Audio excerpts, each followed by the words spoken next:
মুখ্যমন্ত্ৰী ডাঙৰীয়াৰ তেখেতৰ উপস্থিতিত ইতিমধ্যে 3খন জিলাত আমাৰ কাৰ্যকৰ্তাৰ সন্মিলন অনুষ্ঠিত হ'ল। কাইলৈ আমাৰ কোকৰাঝাৰত আছে। কোকৰাঝাৰত প্ৰায় 8,000 কাৰ্যকৰ্তাৰ সন্মিলন হ'ব। 12টা পৰিষদীয় সমষ্টি আছে আৰু 9 তাৰিখে চিৰাং জিলাত আমি কাৰ্যকৰ্তা সন্মিলন আয়োজন কৰিম। তাতো মাননীয় মুখ্যমন্ত্ৰী ডাঙৰীয়া উপস্থিত থাকিব। গতিকে এনেদৰে আমি সংগঠনৰ যি বুথ সমিতি বুলি কোৱা হয়, যি আমাৰ নিৰ্বাচন জিকাত নিৰ্বাচন জিকোৱাত মুখ্য ভূমিকা গ্ৰহণ কৰে, তেনেকুৱা বুথ সমিতিসমূহৰ কাৰ্যকৰ্তা 5জনকৈ কাৰ্যকৰ্তাক আমি এই বৈঠকলৈ মাতিছিলোঁ। আৰু তেনেদৰে আমি তেখেতসকলৰ মাজত উৎসাহ উদ্দীপনা আৰু বিটিআৰত আমি কোনো শত্ৰুৰ বিৰুদ্ধে নিৰ্বাচন খেলিব খোজা নাই। এই যিটো আমাৰ টোন ছেটিং বুলি যাক কোৱা হয়, যিটো আমাৰ থিম যে কাৰো বিৰুদ্ধে নিৰ্বাচন খেলিব খোজা নাই, বিটিআৰৰ 35 লক্ষ বাসীৰ স্বাৰ্থত আমি বিটিআৰত স্থায়ী শান্তি, বিটিআৰত থকা 26টাতকৈ অধিক জাতি জনগোষ্ঠীৰ মাজত সমন্বয় আৰু অধিক শক্তিশালী কৰা, লগতে এখন বিকশিত বিটিআৰ গঢ়ি তোলাৰ যি আমাৰ মন্ত্ৰ, সেই মন্ত্ৰখিনিৰ বিষয় আমি কাৰ্যকৰ্তাসকলৰ মাজত আমি এনেদৰে সভা বা সন্মিলনৰ জৰিয়তে আমি তেখেতসকলৰ সন্মুখত ৰাখি আহিছোঁ।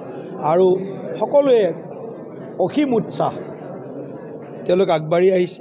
গতিকে বিটিআৰত ভাৰতীয় জনতা পাৰ্টীয়ে ৰাইজৰ আশীৰ্বাদ লাভ কৰিব, এনেধৰণৰ ধাৰণা এটা আমাৰ হৈছে। আৰু কাৰ্যকৰ্তাসকলেও যৎ পৰ্ণাস্তি সংগঠনটোক তৃণমূল পৰ্যায়ত শক্তিশালী কৰাৰ কাৰণে বিৰাম বিশ্ৰামহীনভাৱে তেওঁলোকেও কামত লাগি গৈছে।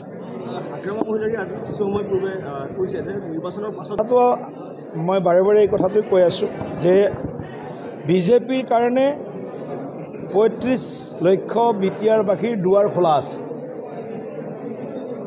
তো হাগ্ৰামা মহিলাৰো বিটিআৰৰ, প্ৰমোদ বড়ো ডাঙৰীয়াও বিটিআৰৰ, অঞ্জলি দৈমাৰী ডাঙৰীয়ানীও বিটিআৰৰ, এনেকুৱা বিটিআৰৰ বহুত নেতা যিসকল বিভিন্ন দলৰ নেতৃত্ব লৈছে।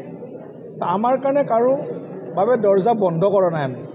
আমাৰ কাৰণে সকলোৰে দৰ্জা আমি মুকলিকৈ ৰাখিছোঁ। কিন্তু আল্টিমেটলি জনতা ভোটদাতা ৰাইজৰ ওপৰতে গোটেই নিৰূপণ কৰিব, ভোটদাতা ৰাইজে কি বিচাৰে। আৰু ৰাজনৈতিক পৰিস্থিতি আজি যিটো আছে, অহা এমাহ পিছত ইয়াৰ সলনি হোৱাৰ সম্পূৰ্ণ সম্ভাৱনা আছে।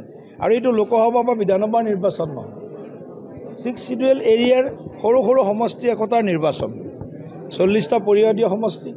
গতিকে ইয়াত ৰাজনৈতিক কেতিয়াবা ধাৰাটো ইফালে যাব সিফালে যাব। গতিকে একদম আজিৰ মুহূৰ্তত গোটেই কথাখিনি একদম পৰিষ্কাৰকৈ কৰিব পৰা অৱস্থাত নাই। কিন্তু জুলাই মাহত আমাৰ যি 38জন পৰ্যবেক্ষক দিছোঁ, তেওঁলোকৰ প্ৰতিবেদন, তেওঁলোকৰ যি ৰিপৰ্ট আহিব, তাৰ আধাৰত আমাৰ কৰ্ণধাৰ সমিতিয়ে গোটেই কথাখিনি আলোচনা কৰিম। আৰু আগষ্ট মাহৰ ভিতৰত আমি আমাৰ যি কৌশল, সেই কৌশল আমি আপোনালোকৰ জৰিয়তে কিমান আসন খেলিম, কেনেকৈ খেলিম, গোটেই কথাখিনি আপোনালোকৰ জৰিয়তে ৰাইজলৈ আমি অৱগত কৰাম।